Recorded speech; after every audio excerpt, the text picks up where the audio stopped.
우리가 생각하는 가장 성공한 사람들은 가장 바쁠 거라고 예측되는 사람들이에요. 아니 왜 쇼파를 받고 가는 거야? 저게 이제 짧은 동선. 시간 아껴야죠. 바쁘다 선택하는데. 그치. 요즘 많이 바쁘시죠? 밥 먹었냐는 인사 다음으로 상대방에게 많이 건네는 말이 바쁘냐고 묻는 것입니다. 직장인들의 컴퓨터 활용 능력이 좋아졌습니다. 자판 위의 손가락은 날아다닙니다. 업무 환경은 또 얼마나 좋아졌습니까? 우편보다 빠른 이메일과 동시문자 전송과 실시간 대화가 가능한 깨톡이 있는데 우리는 늘 바쁩니다. 덴마크의 사회비평가 네르마르크와 옌센은 가짜노동 때문이라고 합니다. 가짜노동의 정체는 코로나19 사태로 확실히 모습을 드러냈습니다. 대면으로 진행하려고 했던 중요한 회의와 각종 사업에 대한 현장 평가가 취소되거나 줌회의로 대체되었습니다. 희한하게도 일은 진척되고 성과도 나쁘지 않았습니다. 늘 바빠야 했던 일터에서의 하루 업무량은 재택근무를 하는 동안 2~3시간 만에 끝냈습니다. 누군가는 그 시간에 아이의 얼굴을 한 번 더 보고 베란다에서 차를 한잔 마시기도 하였습니다. 그제서야 알게 됐습니다. 우리의 노동에 관중이 필요했다는 것을. 보는 사람이 없을 때는 하지 않아도 되는 일이 너무 많았습니다.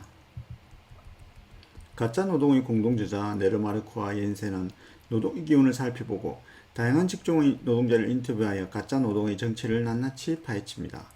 마지막에는 대응책을 제시합니다. 저자들은 노동의 역사를 살펴보면 한 가지 의미심장한 경향이 되풀이되고 있다고 합니다.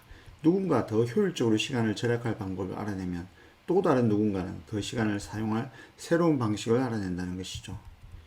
가짜 노동이 사라지지 않는 이유는 3가지입니다. 첫 번째, 바쁜 것이 좋고 필요하고 도덕적이라는 생각. 두 번째, 계속 일하다 보면 더 많은 자유시간이 어느 시점에 후식처럼 자동으로 나올 것이라는 관념. 마지막으로는 생산성과 노동시간의 비례 관계가 있다는 잘못된 믿음 때문입니다. 어떤 일이 가짜 노동인가요? 우리가 하는 일 중에 무의미하지 않는가라고 의심되는 업무가 있다면 그것이 바로 가짜 노동입니다. 영국의 행정학자 파킨슨이 1955년 이코노미스트에 발표한 법칙에서 일은 그것을 완수하는 데 허용된 시간을 채우도록 늘어난다고 했습니다. 10시간이 완성된 일을 25시간을 준다면 25시간 만에 같은 품질을 내놓습니다. 15시간은 가짜 노동으로 채워졌습니다. 이제 파킨슨 법칙이라는 게 있거든요.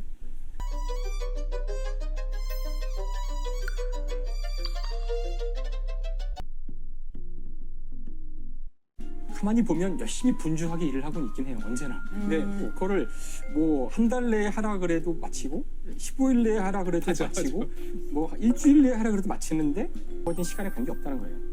사람들은 자기한테 주어진 시간이 있으면 그 시간을 의미 있게 보내고 싶어 하지 무의미하게 보내고 싶어 하지 않기 때문에 어떻게든 일을 만들어서 그걸 채워 넣는다는 거예요. 그래서 전문가의 견해나 평가를 받지 않더라도 자신의 일 가운데 어떤 일이 가짜 노동인지 감각적으로 찾아낼 수 있습니다. 나의 시간과 에너지를 투여할 가치가 있는 의미 있는 일은 어떤 것인지 판단할 수 있습니다. 하지만 직장에서 일이 없다거나 시간이 많다고 이야기하는 것은 금기시됩니다. 할 일이 적을 때도 바쁘다고 주장합니다. 이런 주장을 하는 이유는 자유시간을 특권으로 간주하던 시대가 끝나고 일에서 특권이 나오는 시대로 이동했기 때문입니다. 열심히 일하는 정도가 사회적 지위의 척도가 되었습니다. 바쁨이 명예의 새로운 징표가 되었기 때문이라고 책에서는 설명합니다. 지난 수천 년간 인류 사회에서 지위가 높은 사람, 권력자가 갖는 특권은 여유가 많은 거예요. 노예가 하는 거예요. 이제 시민혁명이 일어나고 노동을 해서 돈을 버는 자본가들이 권력을 잡은 거예요. 그때부터는 노동을 한다는 것이 바쁘다는 것이 이 사람의 지위를 보여줘. 저자가 제시하는 해결책을 한번 들어보겠습니다. 먼저 개인적인 측면입니다. 눈치 보지 않고 퇴근하기, 바쁨에 대한 호들갑에서 빠져나오기, 불안전함을 감수하기, 가시성 게임에서 놀아나지 않을 것을 주문합니다. 두 번째, 조직과 관리자가 해야 할 일이 있습니다. 가짜 노동을 없애기 위해서 결정을 내리고 결과를 받아들여야 하는 관리자 역할이 더 중요합니다. 직접 결정을 내리고 때론 믿고 맡겨야 합니다. 저자들은 관리자의 수는 적을수록 좋다고 하지만 팽창하려는 조직의 생리상 쉽지 않은 일입니다. 저도 다른 팀장을 만나면 물어봅니다. 팀원이 몇 명이냐고. 좋지 않은 질문입니다. 다음은 결론 부분이라고 생각하는 저자의 주장입니다. 가짜 노동으로부터 시간을 해방시켜 자기 개발에 쏟아야 한다. 우리 자신에게 생각하고 놀고 시험해 볼 공간과 자유를 줘야 한다. 이 책을 읽는 일주일 동안 가짜 노동에 대해 충분히 생각했습니다. 이제 시험도 해봐야겠습니다. 누군가 내게 바쁘냐고 물어보면 바쁘지 않습니다 라고 대답하겠습니다. 저 또한 어느 누구를 만나더라도 바쁘냐고 묻지 않겠습니다. 대답하는 사람이 잠시라도 자신을 속이는 답을 하지 않도록 나는 바쁘지 않다.